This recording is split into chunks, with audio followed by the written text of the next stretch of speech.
In material terms, again, in financial terms, you and I would become fabulously wealthy if we could know the future. If we knew where the markets were headed, if we knew where to invest.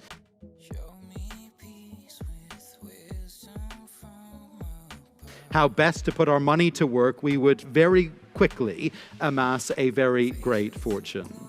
And of course, the best investors in this world are the ones who best predict the future, who make the best calls about the future. That's the bottom line. The one who rightly predicts the future is the one who profits greatly.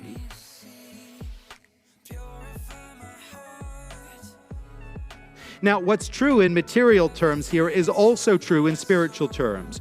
If we know what the future holds, we know how to live in light of it.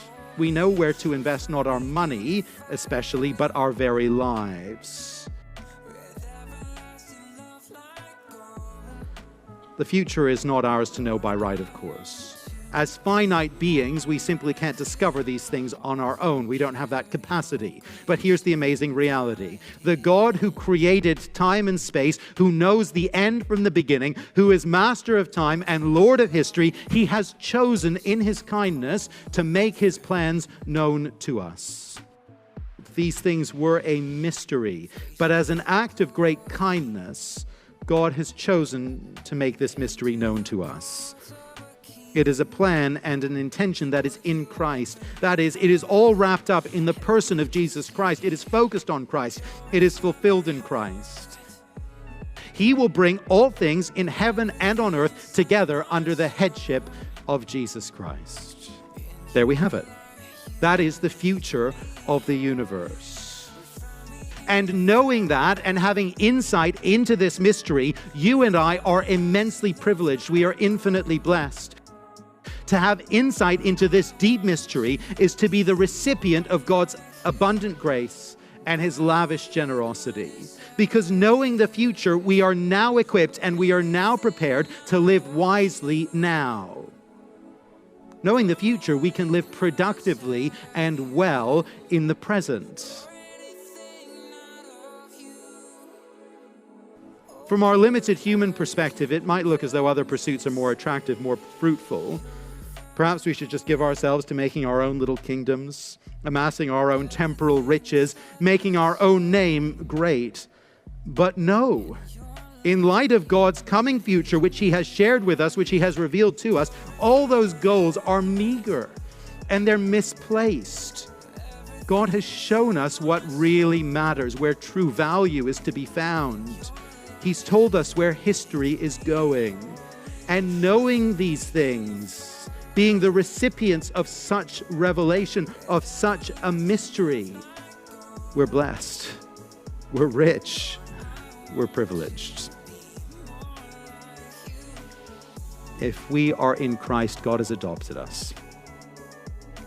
But if you're in Christ, you're unfathomably rich in relationship. God has set his love upon you. He has adopted you. He has chosen you. He has determined to make you his own treasured possession in Christ. But friends, there is no greater gift than this. God has redeemed you. God has redeemed me through the precious blood of Christ.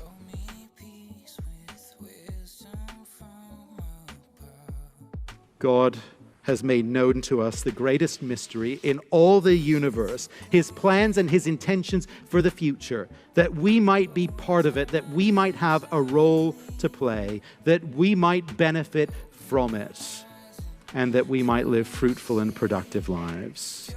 Brothers and sisters in Christ, if we belong to him, we are immensely rich. We are thoroughly blessed. It is an awe-inspiring truth to rejoice in. God has made us rich through adoption. He's chosen us. He's set his love upon us for whatever reason, through no merit of our own. From eternity past, God chose to set his love upon me. And brothers and sisters, he chose to set his love upon you. What profound blessing. what immense riches are ours in Christ. In him we have redemption through his blood, the forgiveness of sins, in accordance with the riches of God's grace that he lavished on us with all wisdom and understanding. Jesus has bought our freedom through his death. He's paid the price of our wrongdoing, the price that God the judge demands, and he set us free.